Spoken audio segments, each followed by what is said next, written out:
কিচেনে। বন্ধুরা, আজকে নিয়ে এসেছি সাবুদানা দিয়ে লুচি আর সাদা আলুর তরকারি। যে কোনো উপোসের দিনে বা উপোসের দিন কেন, এমনিতেও আপনারা এভাবে করে খেতে পারেন। চলুন দেখে নিই। তার জন্য নিয়ে নিয়েছি বড় দানার সাবু, 200 গ্রাম সাবু। একটু মিনিট খানেক একটু ভেজে নিয়ে তারপর মিক্সিতে এটা ব্লেন্ড করে নেব। মিক্সিতে ব্লেন্ড করে নিলাম আমি। এবার একটা ছাঁকনির সাহায্যে একটু ছেঁকে নিচ্ছি। ছেঁকে নিলাম।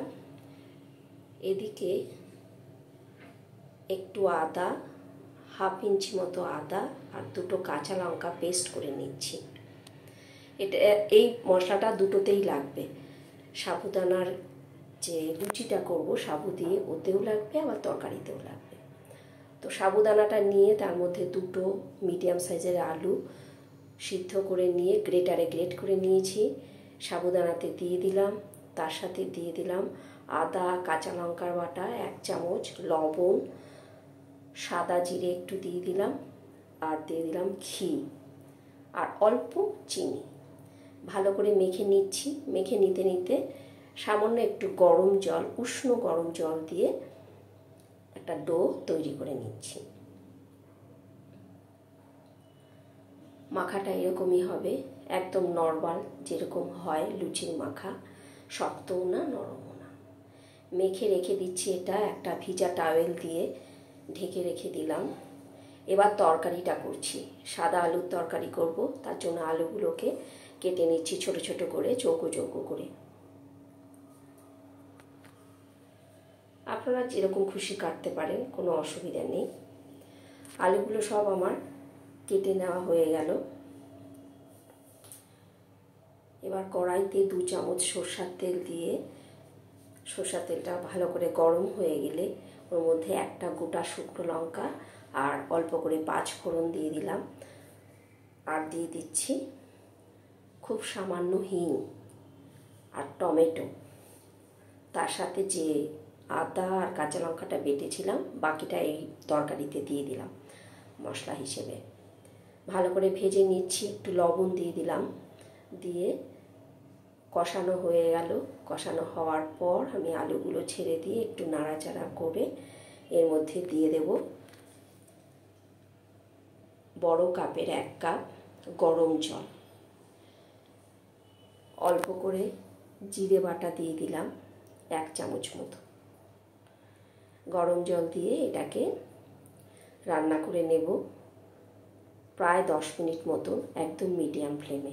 আলুগুলো সিদ্ধ হয়ে গেলে এতে দিয়ে দিচ্ছি অল্প করে চিনি, সামান্য একটু চিনি। চিনিতে যাদের অসুবিধা থাকবে তারা এটা স্কিপ করতে পারে। আর একটু ধনেপাতা দিয়ে নামিয়ে নিচ্ছি তরকারিটা দেখে মনে হচ্ছে না যে হলুদ দেওয়া হয়নি, আসলে টমেটো দেওয়া হয়েছে বলে এত সুন্দর কালারটা এসছে। কড়াইটা বসিয়ে দিলাম রিফাইন তেল দিয়ে গরম হতে। এদিকে লুচিটা বানিয়ে নেব। ডোটা ভালো করে মেখে নিয়ে ছোট ছোট লেচির আকারে কেটে নিচ্ছি।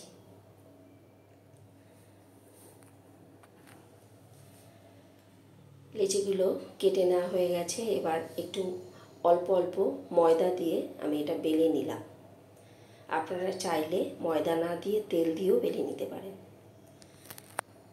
একটা ঢাকনা, ওই টিফিন বক্সের ঢাকনা দিয়ে বেশ সুন্দর করে কেটে নিচ্ছি, যাতে দেখতে ভালো লাগে। লুচিগুলো বেশ গোল গোল হবে।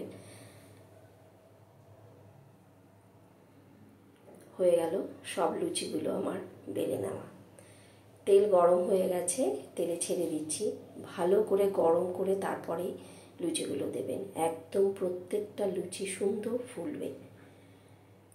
দেখুন, দেখিয়ে দিচ্ছি কত সুন্দর ফুলছে লুচিগুলো।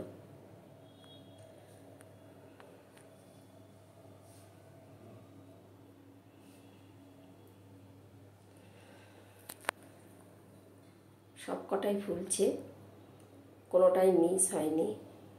একদম ফুলকো ফুলকো লুচি তৈরি হয়ে গেল সাবুদানা দিয়ে। ওদিকে তরকারিটাও হয়ে গেল সুন্দর। ভালো লাগলে আপনারা এভাবে করবেন, অবশ্যই একবার বাড়িতে ট্রাই করবেন। ভীষণই খেতে খুবই ভালো হয় এরকম। উপোসের দিন কেন, যে কোনো দিনেই এভাবে করতে পারেন।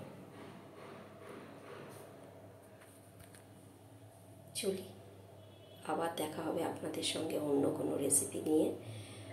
সবাই ভালো থাকবেন, আর অবশ্যই এটা একবার করবেন, করে আমাকে কমেন্ট করবেন আপনাদের কেমন লাগলো। সাবুদানার লুচি আর সাদা আলুর তরকারি কমেন্ট করতে কিন্তু ভুলবেন না। আসি।